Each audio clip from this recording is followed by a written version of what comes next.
कहानी की शुरुआत में बताया जाता है कि चेस्टर्स मिल नाम का एक शहर पहले आम शहरों की तरह ही था, लेकिन फिर वहाँ कुछ ऐसी भयानक डरावनी घटनाएं घटने लगी जिससे पूरा का पूरा शहर नर्क से भी बदतर बन गया। लेकिन आखिर वहाँ ऐसी कौन सी खतरनाक घटनाएं होने लगी, चलिए जानते हैं। तो कहानी की शुरुआत होती है बार्बी नाम के एक लड़के को दिखाते हुए जो एक डेड बॉडी को जंगल में दफना रहा था। बार्बी वहाँ का लोकल निवासी नहीं था और बार्बी के माथे पर लगी चोट को देखकर लग रहा था कि मरने वाले बंदे के साथ उसकी काफी ज्यादा लड़ाई हुई होगी। उस आदमी को दफनाने के बाद बार्बी अपनी कार में शहर से बाहर निकलने लगता है, लेकिन तभी उसका सामना शेरिफ नाम के एक पुलिस ऑफिसर की कार से होता है। उसे देखकर वो थोड़ा डर जाता है, जिससे उसका ध्यान ड्राइविंग से हट जाता है, लेकिन किसी तरह वो पुलिस से बच निकलता है। पर तभी कुछ गायें सड़क के बीचों बीच खड़ी थी। उनको बचाने के लिए बार्बी अपनी कार को एकदम से मोड़ देता है, जिससे वो गायों से भरे खेत में पहुंच जाता है। इससे उसे थोड़ी चोट लग गई थी। कुछ सेकंड्स बाद वहाँ पर जमीन अर्थक्वेक की वजह से जोर जोर से हिलने लगती है कि अचानक आसमान से एक चीज बार्बी के सामने आकर नीचे गिरती है और सब कुछ शांत हो जाता है। बार्बी देखता है कि एक गाय आसमान से गिरने वाली उस चीज से 2 टुकड़ों में कट चुकी थी। वो डरा हुआ उस चीज को छूने लगता है तो उसे पता चलता है कि वो एक इनविजिबल वॉल है जो इतनी शार्प थी कि इसकी वजह से कई घर भी 2 हिस्सों में कट गए थे। तभी वहाँ जॉय नाम का एक लड़का आकर उससे पूछता है कि तुम ठीक हो या नहीं।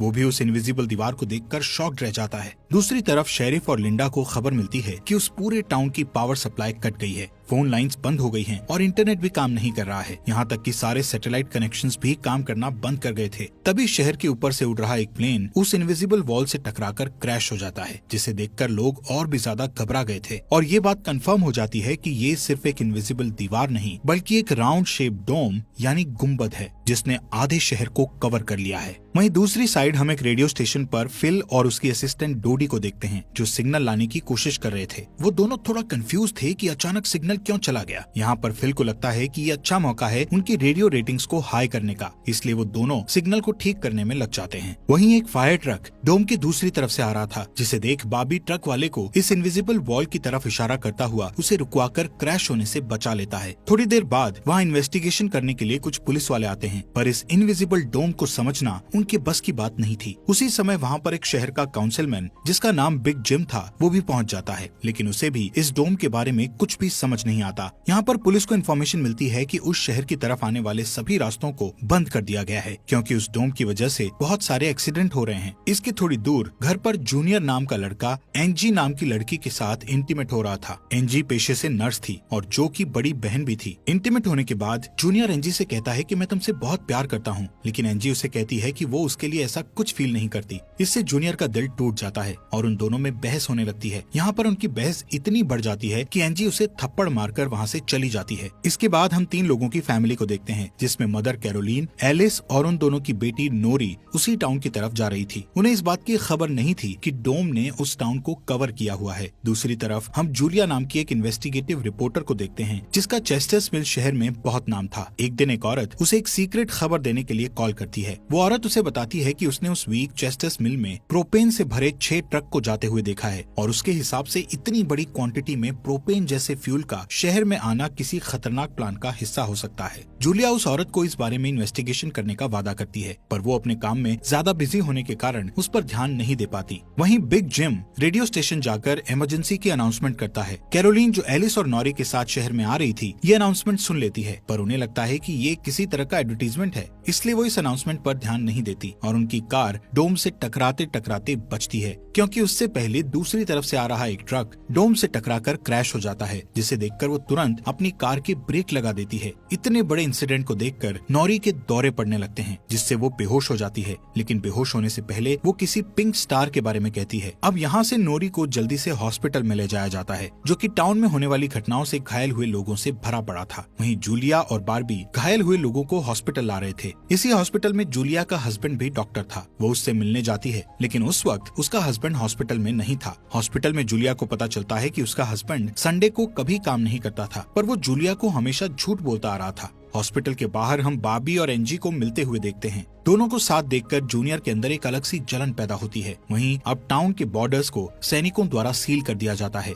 बहुत सारे साइंटिस्ट और एक्सपर्ट्स को भी इस अजीबोगरीब मुसीबत का असल कारण नहीं पता चलता। पर कुछ घंटों बाद बिग जिम प्रोपेन के बारे में बात करने के लिए शेरिफ से मिलता है। यहाँ पर उनकी बातों से हमें पता चलता है कि उनको इस डोम के बारे में पहले से थोड़ा बहुत पता था, पर वो इस पर खुलकर बात नहीं कर रहे थे। वहीं बॉबी को उस टाउन में एक दिन के लिए रुकना था, पर उसके पास ठहरने के लिए कोई जगह नहीं थी, इसलिए वो अपनी कार में ही रात बिताने का फैसला करता है। तभी जूनियर उसके पास आता है और उसे एंजी से दूर रहने को कहता है। धीरे धीरे उसकी बात धमकी में बदल जाती है। बॉबी हैरान होता है कि आखिर उसकी गलती क्या है। इसी बीच वहाँ जूलिया आ जाती है, जिससे वो झगड़ना बंद कर देते हैं। यहाँ से सीन शिफ्ट होता है और हम देखते हैं कि टाउन के ऐसे हालात से लापरवाह होकर एक जगह कुछ टीनेजर्स पार्टी कर रहे थे। इनमें जॉय भी था। जॉय एक लड़के से वहाँ के हालात पर बात करने लगता है, लेकिन अचानक जॉय को दौरा पड़ने लगता है और वो पिंक स्टार के बारे में बोलने लगता है, जैसे कि पहले नॉरी ने बोला था। वहीं जॉय की बहन एंजी घर पर अकेली होती है। तभी अचानक उसके घर में जूनियर घुसकर उसको किडनैप करके अपने फादर के टूटे फूटे शेल्टर में ले जाता है। यहाँ पर वो उसे बताता है कि मुझे पता है शहर को कवर किए इस डोम के बारे में। यहाँ पर एंजी को उससे ये भी पता चलता है कि बिग जिम ही जूनियर का फादर है। जूनियर एंजी को ये भी बताता है कि उसके फादर अपनी फैमिली की सुरक्षा को लेकर हमेशा चिंतित रहते थे, इसलिए उन्होंने फैमिली के लिए ये शेल्टर बनाया था। वहीं दूसरी साइड जूलिया बॉबी को अपने घर में ठहरने के लिए लाती है। तभी अचानक बॉबी की नजर उसके हस्बैंड की फोटो पर पड़ती है और उसे रियलाइज होता है कि ये वही आदमी है जिसे उसने सुबह मारा था। दूसरी तरफ लिंडा और शेरिफ सभी व्हीकल्स पर नजर रख रहे थे ताकि कोई भी गलती से इस डोम से न टकरा जाए। तभी अचानक शेरिफ को अटैक आ जाता है और वो वहीं पर मर जाता है। अब यहाँ से हमें सुबह की घटना फ्लैशबैक में दिखाई जाती है, जहाँ बॉबी टाउन में जूलिया के हस्बैंड जो डॉक्टर थे उनसे मिलने आया था। वो उनसे कुछ पेमेंट की बात करता है, पर डॉक्टर उसे पेमेंट देने से इनकार कर देता है, जिस वजह से उन दोनों में झगड़ा हो जाता है और एक्सीडेंटली बॉबी उसे गोली मार देता है। बॉबी जानता था कि भले ही उसने उसे गलती से मारा है, पर उसे इसकी सजा मिलेगी और इससे बचने के लिए उसने उसकी बॉडी को जंगल में दफना दिया। वहीं प्रेजेंट में सुबह उठकर बारबी देखता है कि उसके गले की चेन गायब है, तो वो जूलिया से इसके बारे में पूछता है। जूलिया उससे कहती है कि वो उसकी चेन को ढूंढकर उसे दे देगी, पर तभी बॉबी को याद आता है कि वो चेन उस केबिन में ही गिर गया था जहाँ उसने उसके पति को मारा था। उधर जॉय अपने फ्रेंड बेन के साथ था, जिसने पिछली रात सीजर के वक्त उसकी मदद की थी। बेन जॉय से पिंक स्टार के बारे में पूछता है, जो उसने रात को दौरा पड़ते वक्त कहा था, लेकिन जॉय को उसके बारे में कुछ भी याद नहीं आ रहा था। वहीं रेडियो स्टेशन में डोडी एक स्पेशल डिवाइस की मदद से डोम के बाहर वाले लोगों से कांटेक्ट करने में सक्सेसफुल हो जाती है। वो सोल्जर्स को आपस में बात करते हुए सुन सकती थी, पर वो उनसे कुछ नहीं कहती। वहाँ सोल्जर्स भी कंफ्यूज थे कि आखिर ये इनविजिबल वॉल क्या है। दूसरी तरफ बिग जिम रेस्टोरेंट में बैठा ब्रेकफास्ट कर रहा होता है कि लिंडा वहाँ आकर उसे शेरिफ के मरने की खबर सुनाती है, जिससे वो लोग तुरंत बंकर में डेड बॉडीज को दफनाने वाले के पास जाते हैं, जिसका नाम लेस्टर था। उधर एंजी शेल्टर में किसी को मदद के लिए बुलाने की पूरी कोशिश करती है, पर वो कामयाब नहीं होती। तभी जॉय वहाँ आता है और उसे चेन के जरिए बेड से बांध देता है। वहीं बिग जिम लेस्टर को अपने साथ लेकर आता है, जो कि शेरिफ का ही दोस्त था। शेरिफ की मौत से वो बहुत दुखी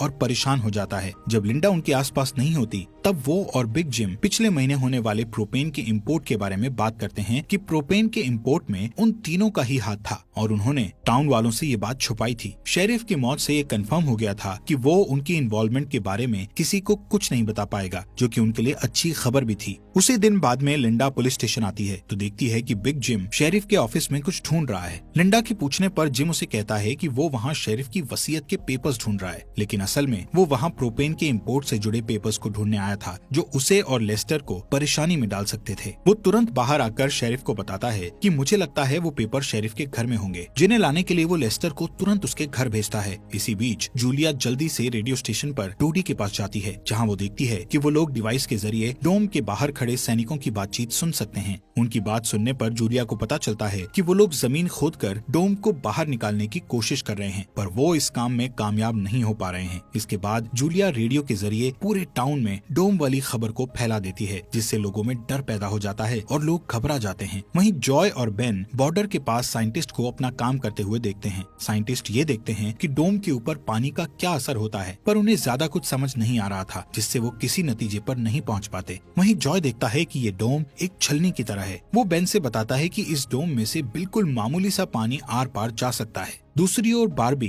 अपनी चेन ढूंढने जूलिया के हस्बैंड डॉक्टर के केबिन में जाता है। वहाँ उसे उसका चेन मिल जाता है, पर तभी जूनियर वहाँ आकर उसे देख लेता है। जूनियर उससे पूछता है कि क्या तुम एनजी के साथ सोए थे। यहाँ पर बार्बी को लगता है कि शायद उसने उसे चेन ढूंढते हुए देख लिया है और इसीलिए वो जूनियर को ऐसे ही वहाँ से जाने नहीं दे सकता था, इसलिए वो जूनियर को बहुत बुरी तरह से पीटने लगता है। वहीं हम देखते हैं कि लेस्टर शेरिफ के घर पहुंचकर प्रोपेन इंपोर्ट के पेपर्स को ढूंढने लगता है। कुछ टाइम बाद उसे वो पेपर्स ड्रॉवर में मिल जाते हैं, तभी वो उन्हें जला देता है। जब वो वहाँ से जाने लगता है तो उसका पैर लगने से पेपर्स की आग घर के पर्दों पर लग जाती है, जिससे आग की लपटें पूरे घर में फैल जाती हैं और पूरा घर जलने लगता है, जिसे देखकर जल्दी ही बहुत सारे लोग जमा हो जाते हैं और आग बुझाने की कोशिश करते हैं, पर फायर ट्रक के बिना आग बुझाना नामुमकिन था। अगर वो लोग घर को जलने देते तो डोम के अंदर का टेम्परेचर बहुत बढ़ जाता, जिससे लोगों की जानें भी जा सकती थी, इसलिए सब मिलकर आग बुझाने में लग जाते हैं। बाबी लोगों को आग बुझाने में लीड करता है। तभी लिंडा को घर के अंदर से लेस्टर की चीखने की आवाजें सुनाई देती है। वो अंदर जाकर उसे घसीटकर बाहर निकाल लाती है और इलाज के लिए डॉक्टर के पास भेज देती है। यहाँ पर लोगों को आग बुझाने में 1 घंटे के बाद भी कामयाबी नहीं मिलती, उल्टा आग और भड़क जाती है। आखिर में जिम लोडर लेकर आता है और घर को गिरा देता है। तब कहीं जाकर आग शांत होती है। इसके बाद सारे थके हुए लोग इकट्ठा होते हैं। उनमें से पॉल नाम का एक पुलिस वाला फ्रस्ट्रेट होकर कहता है कि हम सभी लोग इस डोम से कभी भी बाहर नहीं निकल पाएंगे, क्योंकि ये डोम आग से जो धुआं निकला है उसे बाहर नहीं निकलने दे रहा। वो कहता है कि हम सभी इस डोम के अंदर ही मरने वाले हैं। इतना कहता हुआ वो हवा में गोली चला देता है, जो कि डोम से टकराकर एक दूसरे पुलिस वाले को लग जाती है और वो तुरंत मर जाता है। यहाँ पर पॉल को अरेस्ट कर लिया जाता है। अंधेरा होने पर जॉय और उसके दोस्त स्केटिंग के लिए जाते हैं। तभी वहाँ पर नोरी जॉय के पास आकर उसे कहती है कि उसे अपना फोन चार्ज करना है। जॉय उसे अपने घर ले जाता है, क्योंकि उसके घर में जनरेटर था, जो कि उस टाउन के गिने चुने घरों में ही था। उधर लिंडा पॉल को जेल लेकर आती है। वहाँ कुछ लोग पुलिस स्टेशन के बाहर प्रोटेस्ट कर रहे थे। असल में वो लोग पुलिस के घटिया सिस्टम का विरोध कर रहे थे। जिम उन सबको ये कहकर शांत करता है कि जरूरत पड़ने पर उन सबकी मदद की जाएगी। लॉकअप में बंद होने के बाद पॉल को हार्ट अटैक आ जाता है, जिससे लिंडा उसकी मदद के लिए दौड़कर अंदर जाती है, लेकिन तभी उसे पता चलता है कि पॉल सिर्फ अटैक आने की एक्टिंग कर रहा था। इसी मौके का फायदा उठाकर पॉल उसे धकेलकर उसे लॉकअप में बंद करके वहाँ से भाग जाता है। इधर बंकर में जूनियर फिर से एनजी के पास जाता है। एनजी समझ चुकी थी कि अगर उसे यहाँ से निकलना है तो उसे जूनियर को झूठे जाल में फंसाना पड़ेगा, इसीलिए वो उससे अपने बचपन की यादें साझा करती है, जब वो दोनों एक बंद टनल में जाया करते थे, और कहती है कि हो सकता है डोम का टनल पर कोई असर नहीं हुआ हो तो वो लोग बाहर जा सकते हैं। यहाँ पर एनजी सोचती है कि अब वो उसके प्यार के जाल में फंस गया है तो शायद वो उसे छोड़ दे, लेकिन ऐसा कुछ नहीं होता। जूनियर अकेले ही उस टनल में जाने का प्लान बनाता है। वहीं जिम जब पुलिस स्टेशन में आता है तो पॉल की जगह लिंडा को लॉकअप में बंद देखता है। वो तुरंत उसे लॉकअप से बाहर निकालता है। उन्हें पता चलता है कि पॉल अपने साथ एक राइफल और कुछ गोलियां लेकर गया है। लिंडा तुरंत उसकी तलाश में जंगल की ओर निकल जाती है, क्योंकि उसे पता था कि पॉल अक्सर शिकार करने जंगल की तरफ जाया करता था। वहीं जिम पॉल को पकड़ने के लिए एक टीम तैयार करता है। उधर रेस्टोरेंट में बैठी कैरोलीन को नॉरी की फिक्र हो रही थी, क्योंकि वो पिछली रात अपनी दोनों मदर्स को बिना बताए जॉय के घर रुक गई थी। वहीं जिम